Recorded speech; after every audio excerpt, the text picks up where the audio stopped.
यूं तो मैंने आपको असंख्य ऐसे मंत्र दिए हैं जो कि पल भर में काम कर जाते हैं।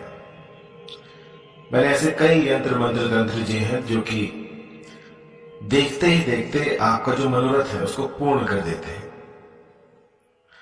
और आज मैं आपको एक ऐसा यंत्र दूंगा जिससे कि किसी भी स्त्री पुरुष को अपने अधीन किया जा सकता है।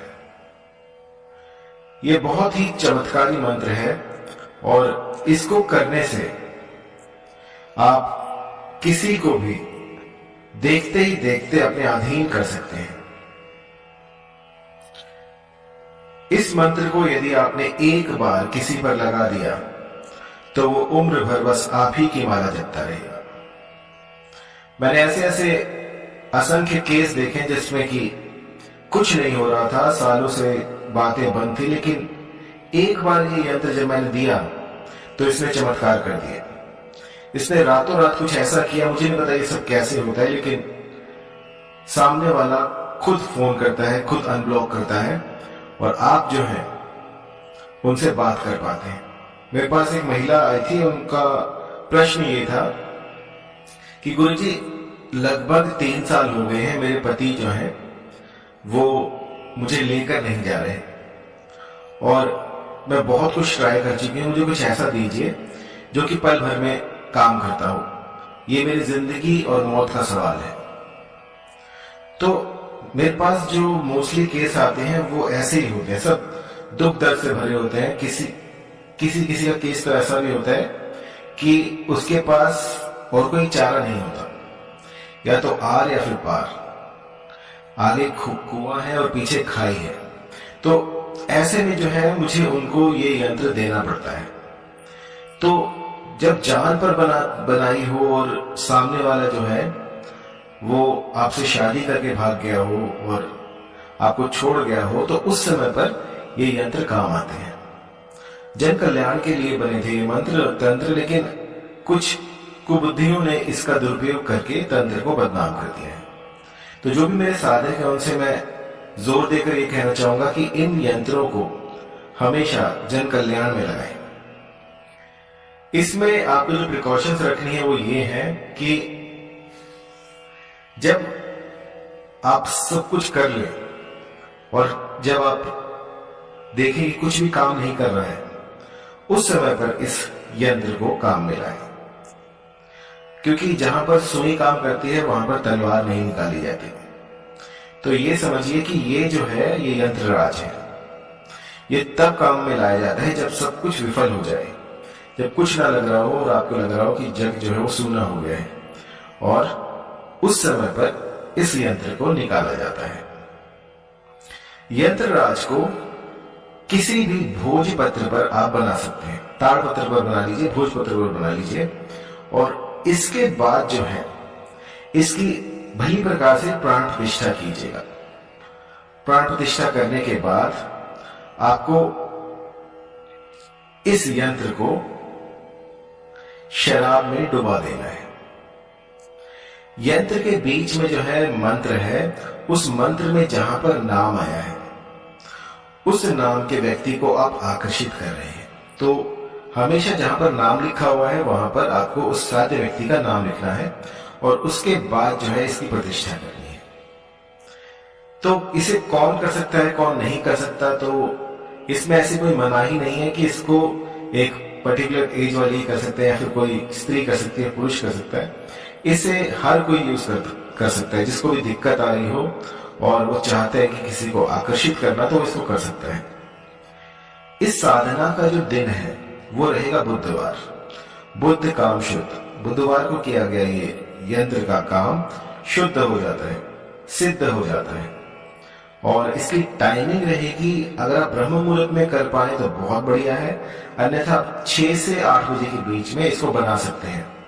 बनाते वक्त जो आसन होगा वो मृग चरम का होगा, क्योंकि आकर्षण में मृग चरम जो है वो सर्वश्रेष्ठ बताई गई है।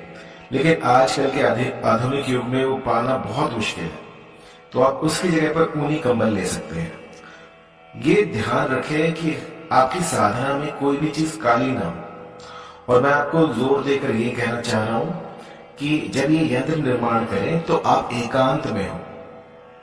एकांत में ही शक्तियां जो है वो उजागर होती हैं। मेरा मूल मंत्र ये समझ लीजिए कि जब भी कोई ऐसी साधना करे तो दुनियादारी से दूर होकर करे। मैंने कई बार ऐसा देखा है कि कुछ लोग साधना करने जाते हैं तो उसका ढोल पीटते हुए जाते हैं, कोई रील बना रहा है, कोई कुछ कर रहा है। तो ये सब मत कीजिए। जितनी साधना गुप्त रहेगी उतना ही उसमें असर होगा। यदि आपके पास बैठे हुए को भी शक हो जाए कि यहाँ पर आप ये साधना कर रहे हैं तो भी साधना विफल हो जाती है। तो जब भी कोई साधना करे तो मैं यही कहूंगा कि एकांत में करें, गुप्त रूप से करें, किसी को ना बताएं। और उसके बाद देखिएगा कि किस तरह से आपका जो भी मनोरथ था वो पूर्ण होगा।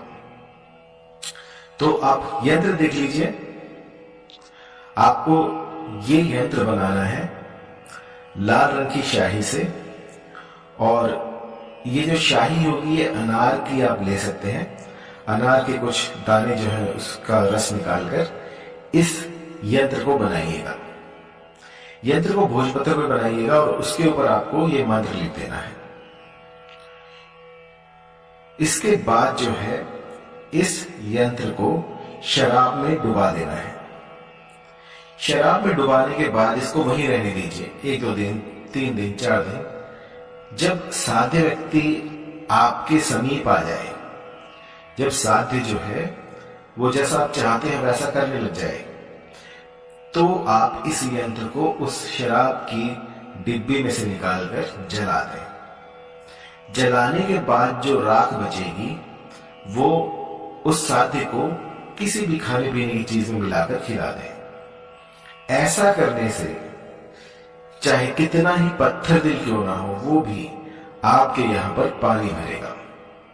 बहुत सालों का रिसर्च है, बहुत से ऐसे लोगों पर मैंने ये ट्राई किया है, और उसके बाद जो है ये यंत्र मैं आपको दे रहा हूं। लगभग 20-25 साल से ये मेरा अचूक यंत्र रहा है जो कि कभी खाली नहीं जाता।